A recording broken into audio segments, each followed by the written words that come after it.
Realizing the Intifada, just do it after the session. You can harangue Jake as much as you want, just not on my dime, okay? Thank you, Fareed. So welcome. It's a huge pleasure to have an old friend, Jake Sullivan, here. Jake has worked in the last 2 Democratic administrations. He was President Biden's national security advisor. I think within the world of sort of, international relations, policy wonks, Jake is regarded as, I would say the prodigy who then became the superstar.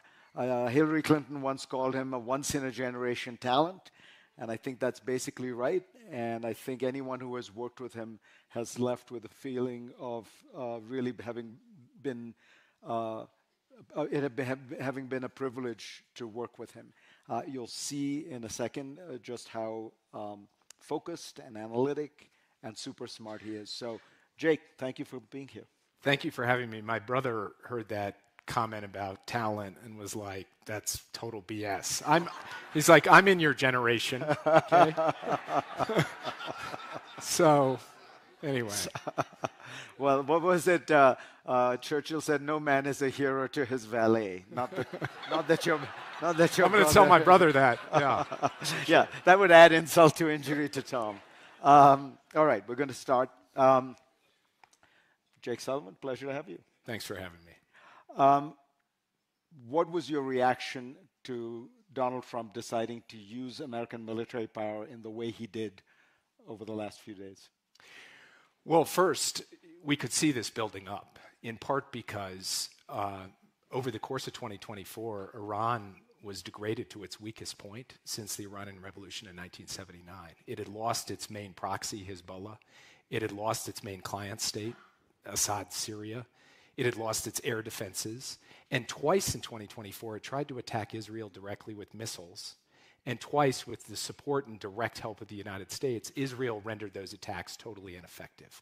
So Iran was basically exposed, which created the possibility, in my view, for one of 2 outcomes. Either a military strike that Iran couldn't really respond to, or a deal that could lock in Iran for the long term and put a box and a lid on its nuclear program. My main reaction coming out of these strikes is the question that gets asked so often in foreign policy. Okay, then what? And the then what for me is that sitting here today, after American military pilots conducted an operation with skill and effectiveness, we still need a deal.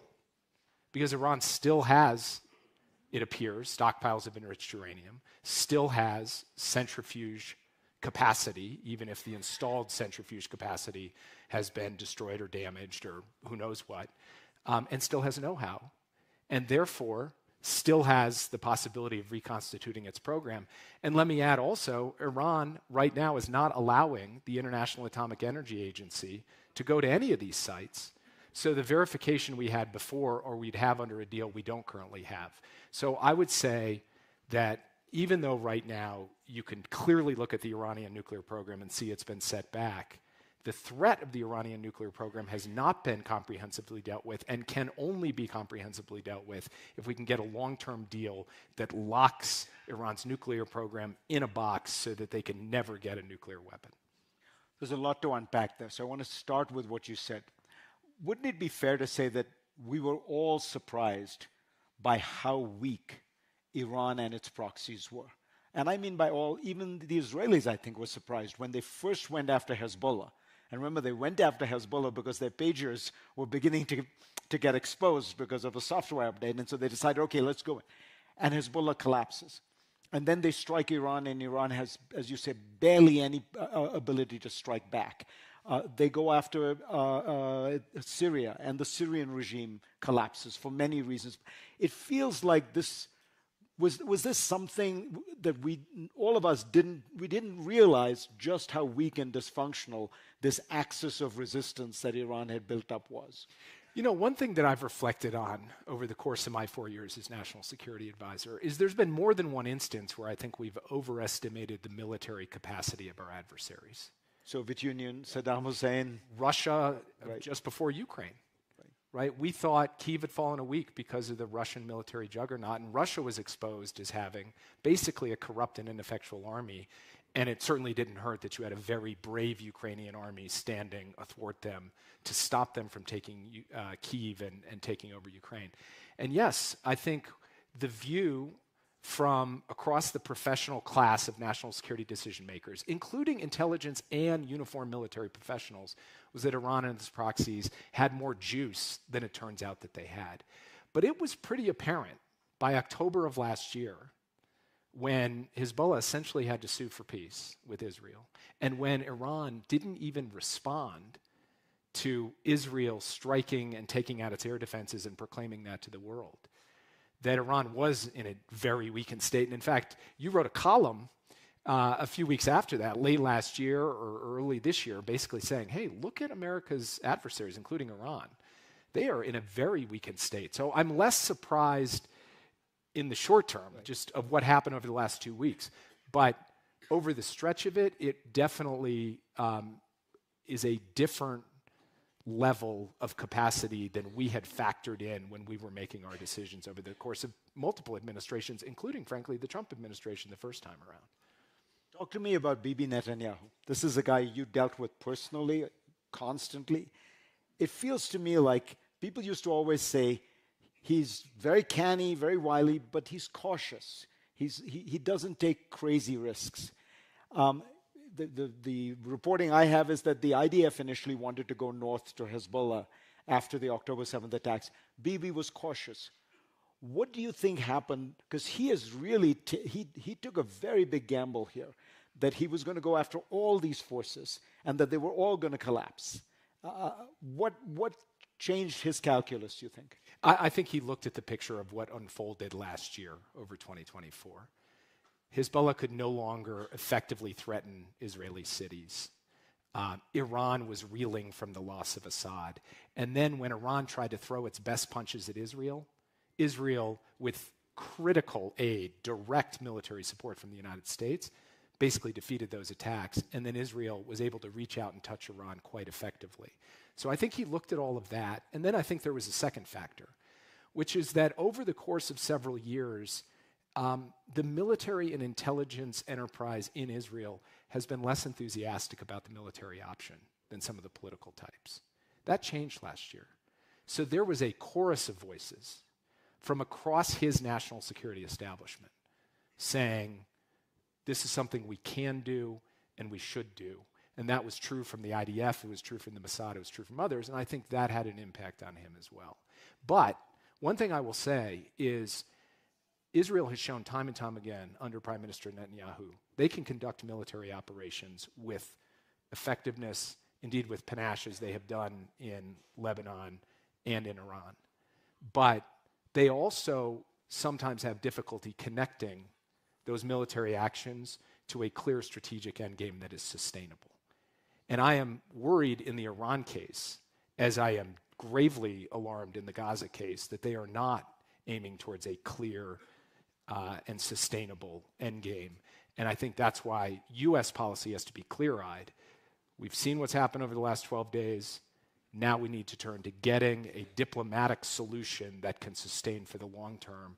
And Israel may not want to go along with that, but I think President Trump would be right to press for that. So let me ask you very simply, on the basis of having looked at this intelligence very carefully over the last 4 years, could Iran build nuclear weapons on a relatively fast timeline underground over the next year? So I'm going to start with the caveat, because any good intelligence person will always start with the caveat. And my caveat is that we still need to get the full battle damage assessment of what happened. And we need it to be unfiltered from political interference. We just need the straight dope from the American intelligence community and, frankly, from the Israeli intelligence community. But based on what I've seen so far, it is probable that Iran still retains on its territory some stockpiles of enriched uranium, still retains centrifuges and the capacity to build more of them. Much of that was destroyed, but probably not all of it, and still retains the know-how. So if they woke up tomorrow and said, we are going for it, it's not implausible to me that a crash military program could be conducted in as little as a year. I've heard from some Israelis who say 2 or 3 years. You saw this one DAA report that said as short as 6 months. But it's going to be in that zone if they went for it. Now, what the Israelis would say is they won't. They won't go for it because now they've been so rock back on their heels, they know that if they try, we'll come back.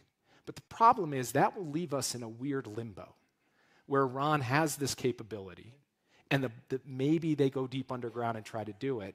And the answer may have to be just constant, persistent military strikes to ensure they don't do it. That is not the best outcome. The best outcome, as I've said, would be a deal. And I'll make one more point. We tend to hold the outcome of military action to a much lower standard than the outcome of a diplomatic negotiation. What do I mean by that? If I came to you and said, Fareed, I've got a deal with the Iranians. They're not going to build a nuclear weapon. And you said to me, well, did you get all their enriched uranium? I said, no, I think it's buried, but I'm not sure. Well, did you get all their centrifuges? No, not all of them. Are the inspectors there? Not right now, but hopefully we'll get them back. That's the current situation. If I told you that was the deal we had struck with the Iranians, you'd say it's a terrible deal. And so, from my perspective, we need to make sure we keep our eye on the prize, which is a long-term cutoff of any pathway to a nuclear weapon in Iran. And I continue to believe that that will require a diplomatic agreement that resolves all of those questions that currently don't have completely decisive answers. What do you think President Trump's role in it going forward should be? What should he be trying to do? Because as you pointed out, the Israelis don't really think they need a deal. They think they can essentially just keep going in and periodically bombing the Iranians if they see something that seems suspicious. Right. I think that is, from the American national security interest, that kind of strategic limbo is basically a source of instability and uncertainty and risk, and it's not necessary. Because I believe a deal is available. I believe the Iranians would come to the table and do a serious agreement that would have verification, that would deal with the stockpile, that would deal with all the issues that the first Iran nuclear deal dealt with. And by the way, we're talking right now about a year, 2 years, 3 years. The JCPOA was 15 years, okay? So from the U.S. perspective, it is clear that getting back to the table and trying to do an agreement makes sense. We hear some soundings from the administration they're interested in doing that, others maybe less so. And then the other thing I think President Trump should do, and I think he may be looking at this and thinking he will, is use this moment, this opportunity, to end the war in Gaza and to move towards a two-state solution and to move towards a different vision for the region and really seize an opportunity that I think is there to bring real pressure to bear on Israel to come along in a regional diplomatic effort that is not going to be easy by any stretch, but should be the focus of U.S. policy at this point. Let me ask you about Gaza, but starting with something that you must get asked a lot and controversy swirls. The Biden administration is accused by many people of not having done enough to end a really horrific war in Gaza in which thousands and thousands of innocent Palestinians seem to have died. What is your answer to that criticism? Well, first, what is happening in Gaza today and what has happened since October 7th has been a god-awful tragedy. It was a tragedy on October 7th when we witnessed, the world witnessed, the worst massacre of the Jewish people since the Holocaust, and it's been a tragedy every day since. A tragedy of innocent people in Gaza, innocent Palestinians being killed, a tragedy of people being denied basic food and medicine, a tragedy of hostages being held and their families not knowing whether they're going to ever see them again. And that's, if you work on these issues, as a human being, as someone who has a beating heart, you have to feel the weight of that. And I felt the weight of that every day in office. I feel and carry the weight of that still. And I ask the question, What else, what more could we have done? And I'm open to a robust and good faith debate with people who have different views. One of the main arguments people made was you should cut off weapons to Israel. We did stop sending them 2,000-pound bombs, which we regarded as especially destructive of civilians without being proportional in terms of their military targets. But one of the challenges we faced last year in cutting off arms generally to Israel wasn't just fighting in Gaza. It was being attacked by Hezbollah, by Syrian militias, by Iraqi militias, by the Houthis, and by Iran itself. And so when you're sitting in the Situation Room, you have to contend with that and thinking, are we going to essentially end or sever or suspend our military relationship with Israel or stop providing them the means to defend themselves? But I will keep asking myself the question of whether there was more we could do. I would just say one more thing that I think is important, which is the argument that the Biden administration did not have an impact on Israeli decision-making with respect to Gaza, I think comes under real pressure when you look at the last 4 months and the humanitarian situation.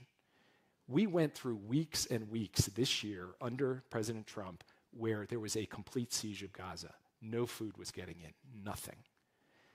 I worked every day as National Security Advisor alongside our team with Secretary Blinken and others to push, cajole, and demand from the Israelis the opening of crossings, the movement of humanitarian assistance, and it was never enough, but I do believe that we staved off a famine that had long been predicted. And the difference between that and what we saw the last few months is the difference between an administration that actually was trying to work to improve the lives of the Palestinian people, even in these god-awful and horrific circumstances.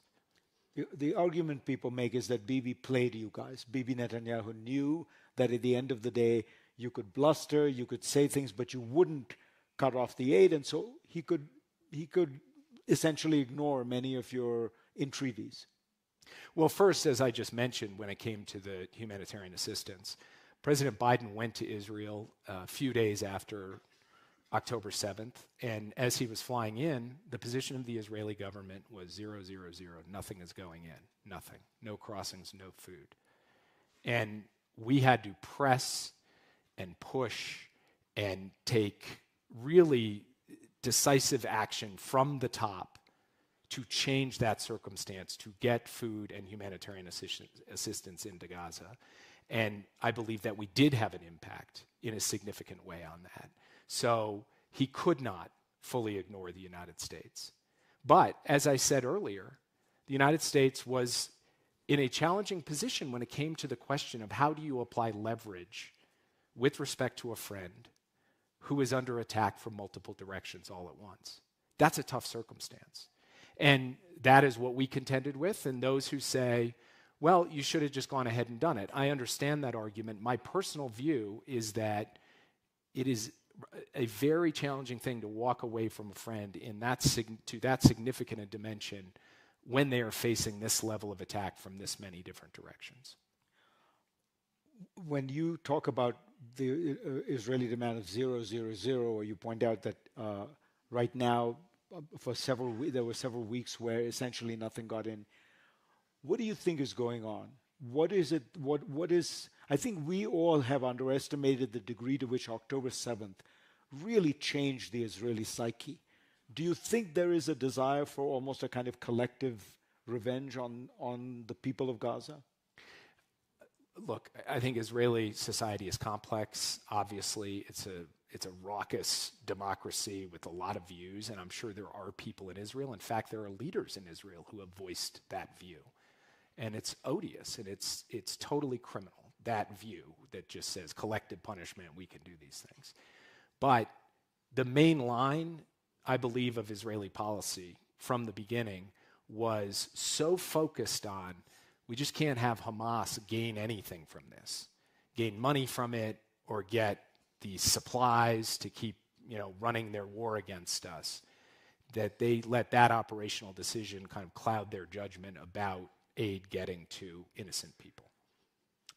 Let me ask you about another theater which you were deeply involved in, Russia-Ukraine. Does it look to you like the Russians have been gaining ground over the last few months in Ukraine? They have been gaining ground very incrementally, at unbelievable cost. But they have been chipping away at that front line in the east, day by day, hour by hour, week by week, and President Putin seems determined to try to continue to do that. Now, the Ukrainians have been brilliant in figuring out how to adapt their defenses to really slow that Russian advance to an absolute grind, and a costly grind at that. And they've done so with this combination of just sheer grit and technical brilliance. This drone program that they have developed, which has, to a significant extent, replaced artillery as the main mode of defense on the battlefield. And I'm very proud that the United States, frankly, that the National Security Council, my team, worked from the early days to help invest in and build up the Ukrainian drone program so that it would be in a position to be resourced and to be able to deliver this kind of impact on the battlefield. But President Putin's sitting there right now and saying, I don't really have an American president who's fully supporting the Ukrainians. I don't have an American president who's turning up the heat on me economically. And I'm prepared to continue to pay this cost in lives because I don't care about how many Russians die. So he seems determined to continue this war. And I think the right answer for the United States is to surge more support to the Ukrainians and to dial up the pressure on the Russians. And that if we did that, it would send a powerful signal to Putin that time is ultimately not on his side. And that could get a better deal at the negotiating table that could lead to a just and sustainable peace. That is what I believe President Trump should do. And he sometimes walks up to that line. In fact, just as recently as this week, he spoke about Putin as being the challenge, the problem. And he never quite puts his money where his mouth is when it comes to Vladimir Putin. I don't know why that is, but I think now he should. And he should come in behind the Ukrainians in a big way, and the Europeans would be right there alongside him. One of your predecessors,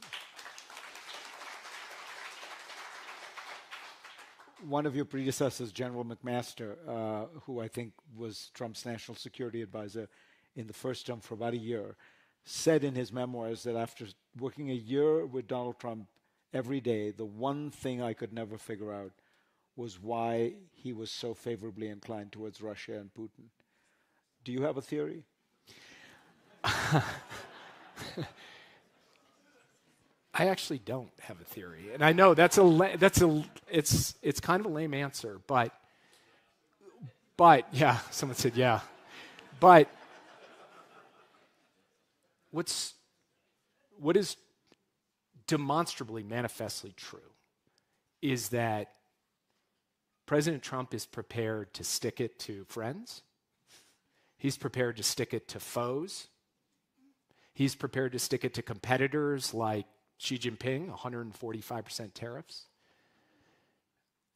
But he's never prepared to stick it to Vladimir Putin. When he put out his tariffs, almost every country in the world got tariffs. Lesotho got tariffs. Ukraine got tariffs. Russia did not get tariffs. So, do you have a theory? No. I mean, it is puzzling. The tariff case is fascinating, right? Because when asked, I think either he or one of his aides said, well, it's because we don't import anything from them because there are sanctions on.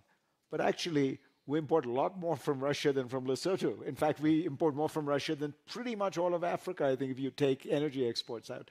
So, it has been one of the central puzzles. Even in the two weeks ago, he was asked, do you think it's time to put sanctions on Russia?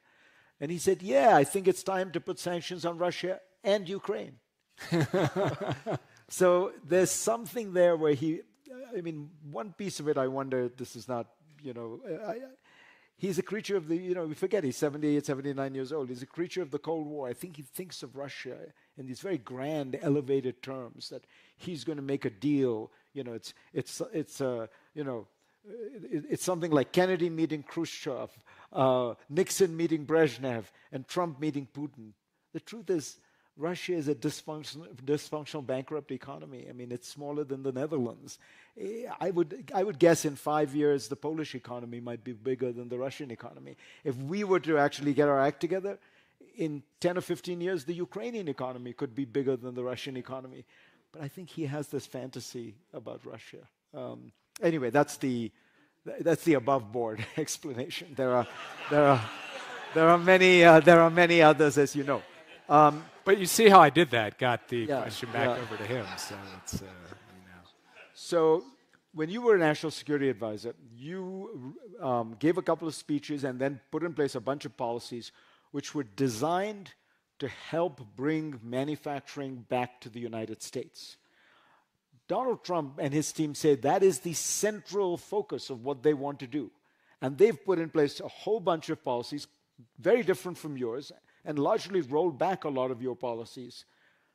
Do you think they're doing the right thing? Well, first, I want to just slightly amend what our policy thrust was, bring manufacturing back to the U.S. Our focus was on being able to build in this country in strategic sectors that were going to define the future. Chips, clean energy, battery technology, critical ingredients for biotechnology.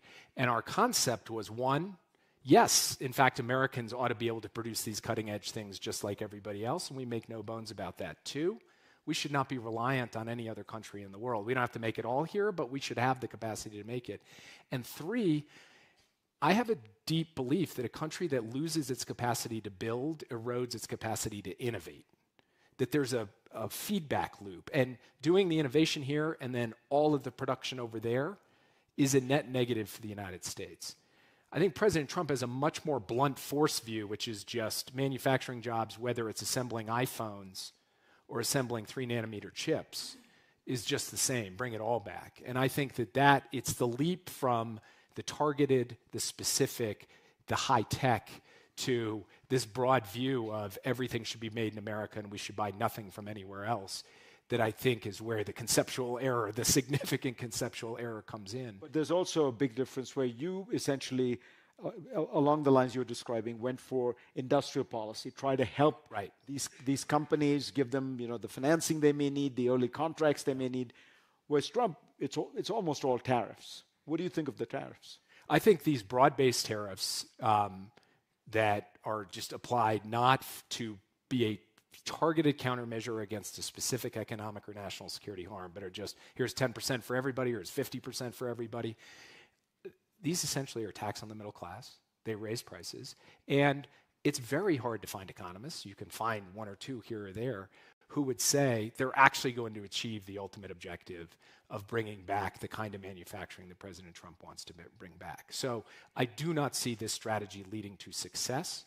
And furthermore, President Trump entered a trade war with China, escalated it, China held firm, pushed back, and President Trump backed off. And I think that signal of the willingness to blink is a very negative signal in what is an intense geopolitical competition with China. So the other factor of slapping on these tariffs, then daring other countries to react and getting into a back and forth with friend and competitor alike, I think also just creates a huge number of risks that go way beyond just the economic consequences. And we're seeing that play out in real time right now. Do you think under President Trump, you are seeing a real withdrawal of America's support for its closest allies? I ask this because I now read in Australia, people are worried that the deal that you guys negotiated for nuclear subs, they're not going to get because it's not going to quite happen. You know that the Europeans, the Germans, are worried that the Americans will not protect Germany, so maybe they need British and French nuclear weapons. To what extent, because of the chaos that Trump kind of creates, and as you say, the various things he says, depending on whether it's Monday, Tuesday, or Wednesday, how much of that is real and worrisome, and how much of that is noise that we should look through? Well, just in the last few days, we had President Trump at the NATO summit saying, I came into it not really wanting to be here, but now I think NATO is pretty great. So you never know on any given day exactly what his view is going to be. But here's how I measure this. When I was National Security Advisor, we worked tirelessly with our allies in Europe and in Asia to come up with a common strategy to de-risk from China, to not be overly strategically dependent on China in critical areas, to push back together on China economic abuses, and to be sure that we had a common strategy in that competition. de-risking from China became the watchword of the US, of Europe, of Japan, Korea, Australia, others. Today, the main conversation happening in Europe and in parts of Asia as well is we need to de-risk from the United States. And this is just a terrible tragedy. It is an absolute strategic own goal. It is something that we have done to ourselves, and it points up to me a deeper problem, which you've actually written about extremely compellingly, which is if you think about the core strategic advantages of the United States, what are the things that really give us the capacity to lead, to solve problems, and to deliver for our people? It's a few things.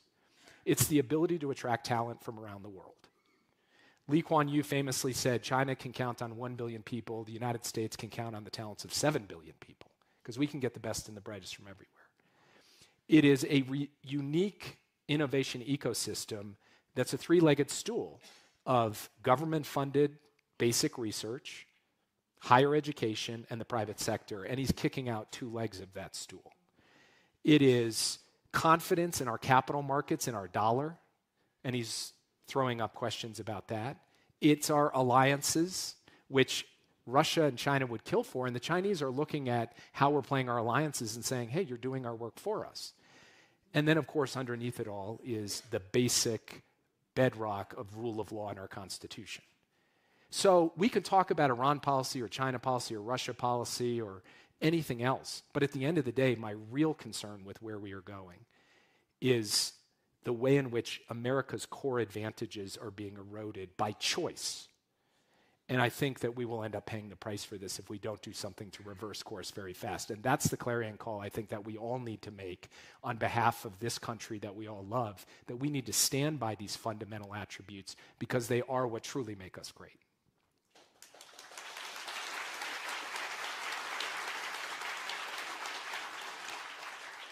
All right, let's open it up to questions. Sir, at the back there. Yep. Let us get a mic to you. So here you're talking about, and you know, in our democracy, administrations change every 4 or 8 years. So policies change every 4 or 8 years. So how does Iran policy, how does all these policies transform all these different times of changes in administration? What you're talking about is different what's happening today. What happened with JCPOA 15 years ago is different than the policy today. And the governments you're dealing with are long-term. Iran has been in for 36 years. China is going to be in for a long period of time. They can outwait what we're doing to our policies or our leaders change. How do we transcend all these periods of time? It's a great question, and it's something that we have to acknowledge and recognize is a challenge that any democracy has compared to an authoritarian regime. Now, we have huge advantages they don't have. We have, I think, a much greater capacity for accountability and self-correction, for innovation. So you take the challenges with all of the huge benefits, but it's not just generically how does a change in administration affect any given democracy. It's how extreme these swings are getting in the United States. And there's a lot of reasons for that, but I think one of the key ones is this old adage that politics stops at the water's edge has been completely lost. We have politicized everything about our foreign policy and national security, and I think that has been to our strategic detriment. I think getting back to a notion where we try to take down the heat and bring some more light to the overall conversation about how we are engaging in the world would be very valuable. Doesn't mean you can't have robust criticism. I've offered some from the stage, but we should do it in a way where we're not just trying to tear each other down. And I think that that's really been a change in the last 15, 20 years. This level of politicization of everything in the foreign policy and national security realm. And I think we would do well. It's not going to mean that there aren't going to be divergences in policy, and the JCPOA is a good example of one of those. But it's a way to manage that more effectively so that at least for some of the core, the really fundamental things, you can keep the administration running along a common track. And I'll give you an example of a policy. You know, I spent a lot of time in the transition working closely with the incoming administration because I really felt it was my job to ensure a smooth handoff and a smooth passing of the baton, and have them set up for as much success as possible on behalf of this country. And one of the areas that we talked a lot about was semiconductor export controls vis-a-vis China. And actually, in the early months, the Trump administration has taken some steps to advance that policy. Will that continue or not? I don't know. But what I can say is that practitioners who are, transitioning in and out have to look at what the previous administration did and not just always say, we got to just throw it all out because those guys were a bunch of bums. You got to think and say, what are the elements that we should really double down on and continue, even in cases where we might have modest policy objections? Fareed mentioned AUKUS. Walking away from AUKUS at this point would be a terrible mistake, and I still believe we're not going to do that because it would be such a manifest mistake. But it's that kind of thing that I think we need to see a consistent and steady engagement on from administration to administration. And then the last point I'd make is that the strength of our national security enterprise are not the guys who come in and out every few years. It's the professionals in our military or intelligence community, our diplomatic service, our foreign aid service, across the board. Decimating or politicizing or denigrating those people will not help with any form of continuity over the long term. So I think we should definitely knock that off.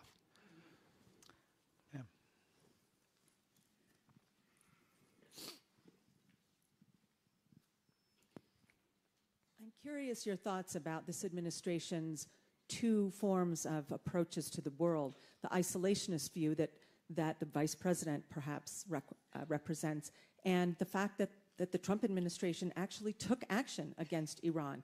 So did you see one win out over the other, or do you see that there will be more battles between those two sides? I do think it's interesting that within the right, and it's true on the left as well, that there is a real divide over America's role in the world, especially when it comes to military action. And we saw that play out in living color in the Tucker Carlson, Ted Cruz back and forth, which really kind of typified how there is an element of the MAGA movement that is deeply against any form of military action. But I actually don't like quoting myself, but I'm about to anyway, I guess. Wrote a piece back in 2019 in The Atlantic where the case I was making is Trump has never been an isolationist. He is an aggressive unilateralist. He believes in acting in the world. He just believes in acting alone, not through multilateral institutions, not through alliances. And I believe that actually the Iran case is an example of that. Now, the one thing that was definitely true of the first Trump administration, was true of the Trump campaign, and was true of the early months of this administration, was that he always said, I don't want to get involved in any military conflicts. I'll be an aggressive unilateralist on tariffs or other forms of pressure and coercion. I'll attack terrorists like Baghdadi, but directly engaging in a state-to-state military conflict, that was something he didn't do in the first term, initiate. And he indicated in the first few months when he was doing the Iran negotiations, he didn't want to do it now. Something flipped there. I think what flipped is basically the Israelis were having great success, and President Trump said, I'd like to be a part of that. From my perspective, this is not deeply inconsistent with his overall worldview, but it does remove a restraint that had previously been there, which is he doesn't really want to use military force a lot. So it raises a question about the next 3.5 years, whether now he will think, hey, going and taking these bombing runs in other countries can be a good thing. And that's something we're going to have to watch out for. The B-2 bomber is, in a way, the ultimate expression of this kind of American unilateralism. The plane takes off from Missouri, never touches any foreign land, never needs no allies' approval is needed, nothing, goes, delivers its target, is back in Missouri. I mean, it's an extraordinary expression of American power, but it represents that kind of unilateralism. Ma'am. No, so that everyone else can hear, yeah. And if you can just make it short, so yes, we can get. I hate to put you on the spot because I'm a big supporter of you and your former administration, but could you please speak to this auto pen ridiculous conspiracy theory that's going on now about President Biden? Were you actually running the administration and then secretly finding auto pens to get Biden to sign? I will tell you, I served as President Biden's national security advisor from the first day of the administration to the last day of the administration. And I saw him from the first day to the last day discharging his duties as commander-in-chief and making very tough calls. I mentioned earlier these 2 Iranian attacks on Israel. One of them took place in October of 2024. And President Biden was at the head of the table in the Situation Room with his military and intelligence leadership, with Secretary Blinken, his National Security Council team. And on the screen was Eric Kurilla, the commander of CENTCOM. And President Biden was directing and basically giving out the direction for the United States to enter that defense of Israel and have American ships and American planes and American guys on the ground with the THAAD missile system shooting down Iranian projectiles. And I use that just as an example, so I'm not just saying some generic words. That's what I saw, and I saw it when he was making decisions on everything. And this idea that it was outsourced to an autopan and that he wasn't making the calls right down to the last day when he was working to get that ceasefire and hostage deal in place before he walked out the door. That's the president that I dealt with for the 4 years, and I was extremely proud to serve him and extremely proud to serve in this administration. And I think when we passed off the baton to the incoming administration, our alliances were as strong as they had been in a very long time. Our enemies, as we discussed, were weaker. When we came into the administration, all the talk was about what year is China going to surpass the United States. When we left the administration, the conventional wisdom was China may never surpass the United States. When we came into the administration, it was how much is China going to beat us in AI? When we left the administration, it was how far behind is China in AI? Is it just a little behind or further behind? And for the first time since 2001, the United States was not at war. And so, and then you look at what we were handing off in terms of the economy. It was humming. We were reversing the slide in our defense industrial base. I think we passed off a good hand to the incoming administration. And I worry a lot of that has gotten obscured in this conversation, much of which has gotten very much clouded in political rhetoric. I can't speak to anyone else's experience. I can only speak to my own, and that's my experience. At the back there. Ma'am, yeah. Yes, exactly. Hello.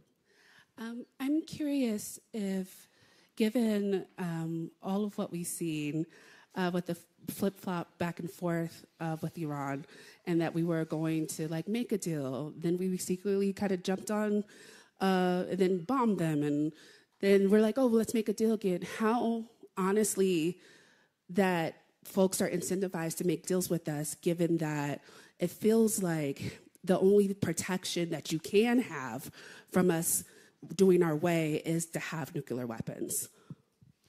Look, I do think when you talk about taking military action of this kind, you do have to think not just about the near-term risks, but about the very long tail. What will this action mean in terms of Iran's calculus with respect to getting a nuclear weapon? How will this look 5 or 10 years from now? Those are open questions and very good questions, and I'm glad you asked it. I had firsthand experience with having to contend with this because, of course, President Obama did the JCPOA. President Trump pulled out of the JCPOA. President Biden comes into office, and we try to go back to renegotiate.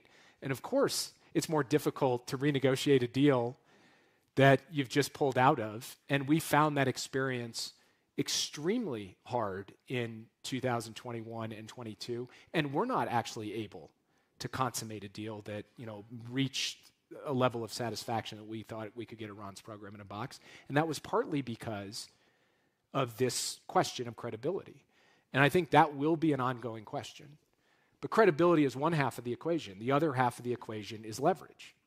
And the United States has had and does have leverage. We have sanctions on. We've also shown we have a credible military threat.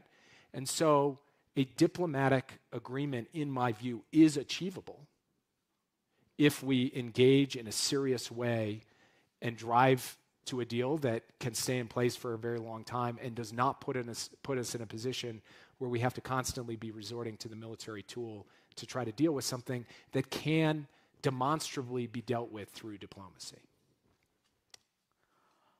So at the back there, yeah. Trying to do affirmative action for the young over here. Thank you, gentlemen. Jake, today there are more than 110 active armed conflicts involving 55 states and 70 non-state armed groups. How can coming generations face the complications of increased conflicts? And Fareed, do Americans possess the social skills to confront today's pluralism? To confront To confront today's pluralism. It's a great question. After you. There are present in the world today several accelerants of conflict. I know it's not popular in some quarters to say this, but yes, climate is an accelerant of conflict because it's causing resource scarcity, it's forcing migration, it's exacerbating tensions in a lot of parts of the world.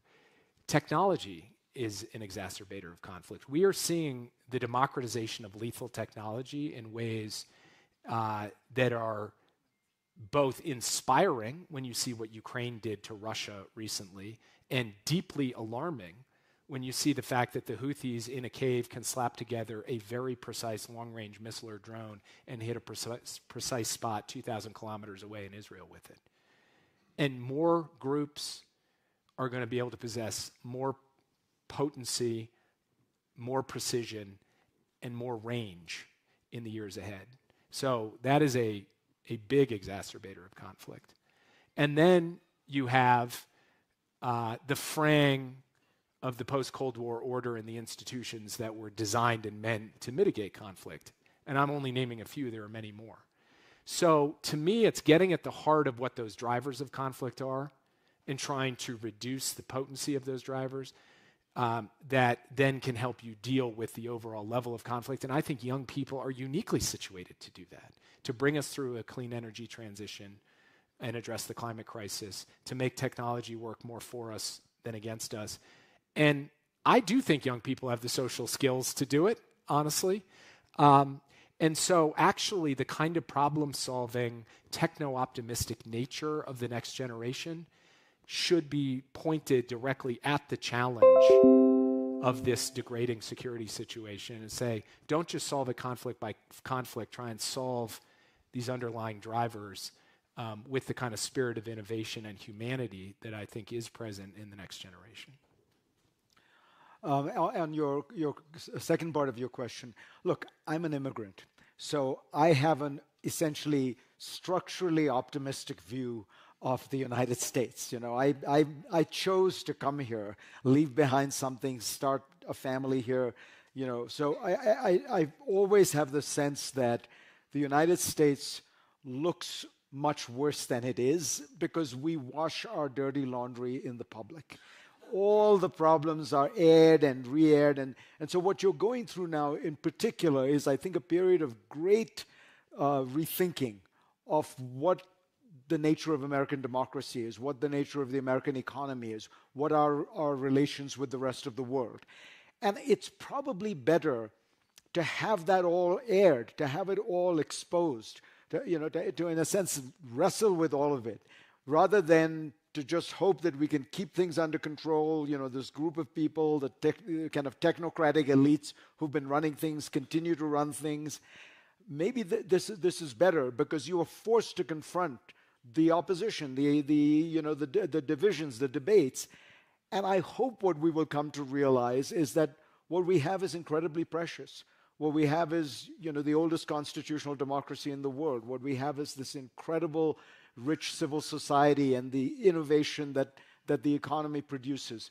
What we have is a world that we have created since 1945 that is unlike anything before it, that has been able to transform not just the international political system, but create an international economy that has lifted maybe 500 million people out of poverty, that it has put human rights on the agenda in a way that it never has. One of the tragedies of what has happened with USAID is the United States basically invented foreign aid. This was not something that really was done before 1945. And the United States, as the victor of the greatest conflict in the world, said, we don't want reparations, we don't want revenge, we will actually spend money to build up our former enemies. I mean, to me, it all feels pretty special and unusual, and I think it would be one of the great tragedies of the world to let that all go. But maybe we have to have that conversation, and it can't just be all on authority and faith and look, it's all going to work out. At least that's my hope, because I've got 3 kids in this fight. So thank you all very much. Thank you, Jake. Thank you.